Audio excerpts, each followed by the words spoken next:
Meneer Rafi, un jabiana toch não mais agradável para abo também como comerciante vira vítima ayer de hora de madrugada. Que tipo sentimento não? Usa hopi desesperar. Passo a coisa aí não me será só de uma forma cínica. Compreender que não terá com o governo, também nós não me ser sofrer. Esse é também sentimento que de como nós comerciantes tem que sofrer. Nós não está fazendo dano de povo nem nada, nós está pagando imposto, nós está fazendo todo esforço não de um trabalho que tu recebe. Então a parte disso aqui nós temos que passar bem coisa aí, então é triste para nós.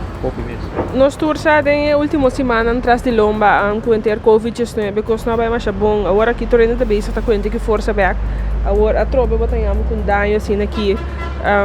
Vai pensar que como vai seguir agora aqui?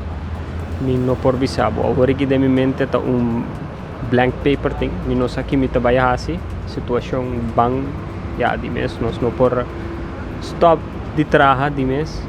Sino que nós assim a ver chiquito também nós temos que trabalhar. Pero tengan tempo que me improvisavo Kiko lo me por vai seguir com ela agora aqui nós temos que ser nos mês de prisão lá é ladrona de bacaia isso aí nós temos que fazer agora que me te quer também nós temos que pôr mais hardware mais Kiko lá trado plus gente que também compra sintinang com nada dentro da prisão para comprar algo isso aí nós temos que fazer agora mas o inventário acaba de ter ideia acaba de quanto custa na vai com ele ainda nós está bem com a polícia, mas aí pronto nós está vai declarar quanto está. Esse aí estava o proprietário de Repetronics aqui na Caracas Byway, qual também está onde estão que vira vítima.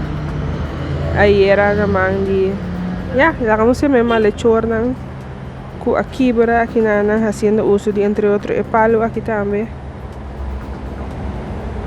para assim destruir câmara de segurança.